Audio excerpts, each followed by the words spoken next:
direct dans 5 secondes. 5, 4, 3, 2, 1, 0. Assalamu alaikum, bonjour et bienvenue à tous. J'espère sincèrement que vous allez tous bien. Bienvenue à tous et à toutes dans ce nouvel épisode de la série Un seul message. Comme vous le savez tous, la religion comporte un certain nombre de règles et d'enseignements. Et pourtant, parmi toutes ces notions existantes, eh bien, il existe un sujet. Un sujet qui est plus important que l'ensemble des autres. Et pourtant, paradoxalement, il s'agit d'un sujet qui est souvent négligé, souvent pris à la légère, souvent bafoué, voire même contredit.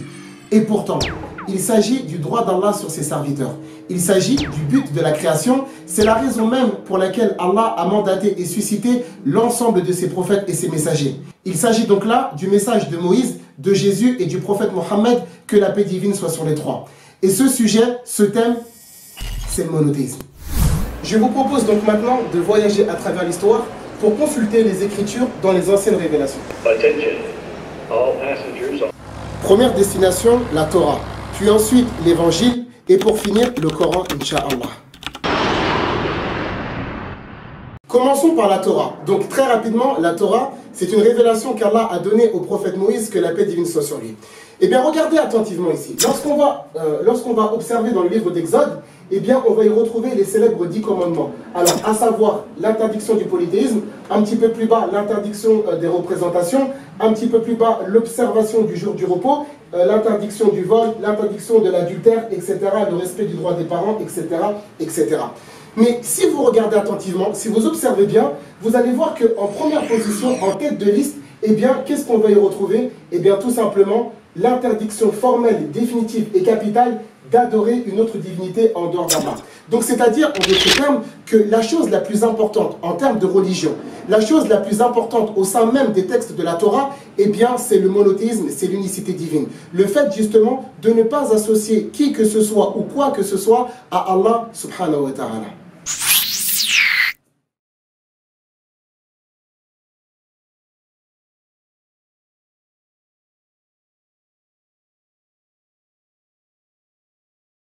Le grand Messie promis aux enfants d'Israël, le prophète Jésus, que la paix divine soit sur lui.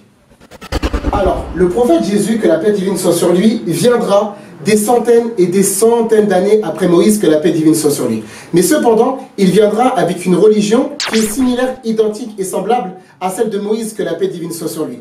C'est-à-dire qu'il est venu avec les mêmes enseignements principaux, mais cependant, lorsque nous allons consulter les textes de la Torah ainsi que les textes des évangiles, nous allons noter et nous allons distinguer une petite différence sur l'aspect législatif et sur l'aspect juridique.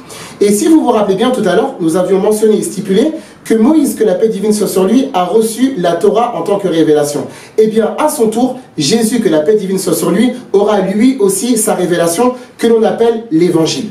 Alors, lorsqu'on va consulter les textes des évangiles, un homme est venu, donc il s'est présenté à Jésus pour lui poser une question très importante, capitale et déterminante. Il lui demande, quel est le plus grand des commandements? Et si vous vous rappelez bien tout à l'heure, lorsqu'on a consulté les textes de la Torah, nous avons vu que le premier des commandements, c'est-à-dire le commandement le plus important, celui qui a le plus de mérite, d'importance et de valeur, eh bien c'était l'unicité divine et justement le fait de ne pas donner à Allah un quelconque associé. Alors qu'est-ce que Jésus va répondre?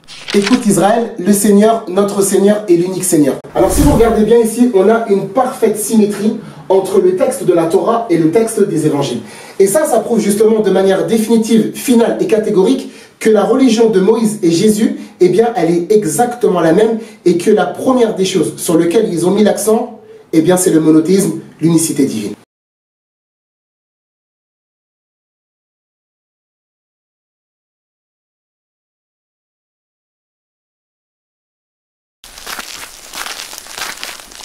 Le prophète Mohammed, sallallahu alayhi wa sallam, envoyé dans le désert d'Arabie, toujours avec le même message principal, le message du monothéisme, celui de l'unicité.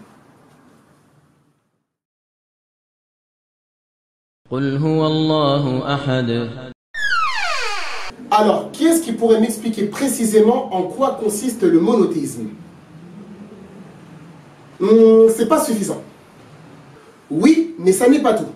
Alors, rapidement, le monothéisme, qu'est-ce que c'est? Le monothéisme, c'est le fait de reconnaître et d'attester qu'Allah est le Seigneur de toutes choses. En d'autres termes, c'est croire qu'Allah a tout créé seul, sans associé, sans assistant, sans partenaire, etc. Croire également qu'Allah est le seul qui se charge de la subsistance de ses créatures, qu'il les préserve, leur octroie et leur fournit toutes choses nécessaires à leur bien-être et à leur survie.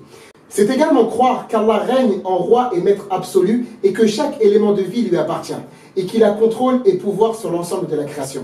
Croire également qu'Allah donne la vie et la mort et qu'il ressuscitera l'ensemble de l'humanité le jour du jugement dernier. L'être suprême qui possède les noms les plus beaux et les attributs les plus parfaits, le paroxysme ultime de la splendeur et de la perfection, Allah subhanahu wa ta'ala. Et c'est pour cette raison principalement que l'ensemble des prophètes et messagers ont été envoyés par Allah. Et c'est ce grand sujet que nous allons vous proposer d'étudier ensemble à travers les prochains épisodes.